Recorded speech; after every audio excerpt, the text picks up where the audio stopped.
Let's go to our correspondent Sue Turton, who's near Bani Walid. Sue, there's a lot of toing and froing on these negotiations going on. Obviously, everyone wanting to try and avoid bloodshed if they can help it. What's the latest you're hearing?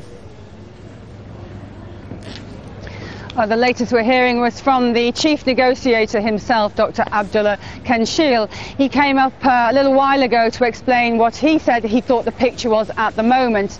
And most of what he said was really about the detail of what was happening in the city. He said that no longer any negotiations going on with the Gaddafi forces. The only talks, really, the only conversations were being held with tribal elders still in Bani Walid.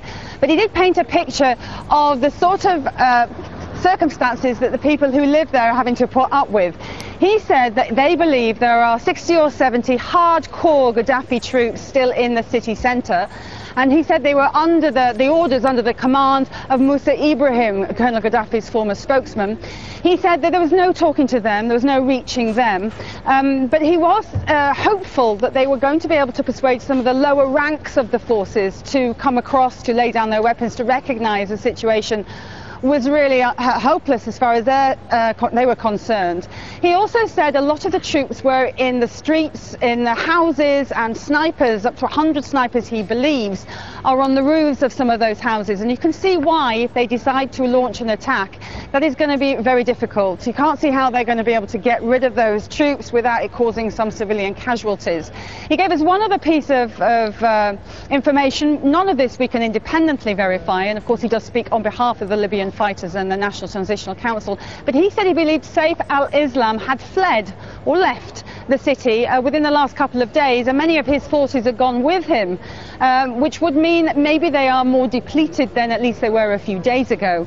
But at the present time, they believe about 70 hardcore is the main sticking point, the main problem. Yeah, that's interesting. Do we have any idea of what kind of time scale we're talking about? Because I know that yesterday you were saying that the people speaking on behalf of the fighters where you are were getting increasingly frustrated that the tribal elders weren't giving up. Yes, well, Dr. Kanshil was pushed again and again when he came up here today as to whether there was a timescale, whether that did fit in with the timescale of Saturday, which is the deadline for the Sabah and Sirte, the other Gaddafi areas. But he kept saying no. Really, this is a different situation in Bani Walid. It appears, he says, to have given the power to decide what to do here to the locals, to the local military and the local negotiators. They have been interacting with Gaddafi's gunmen. There was some gunfire overnight, not serious enough to cause casualties, but there is some fight going on.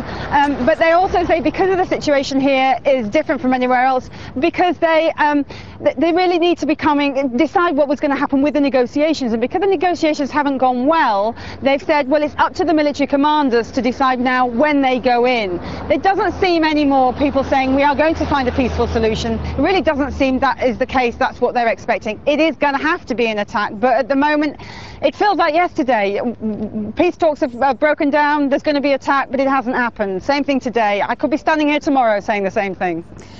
Okay, Sue, thanks for that update. Sue Turton on the road near Bani Walid there.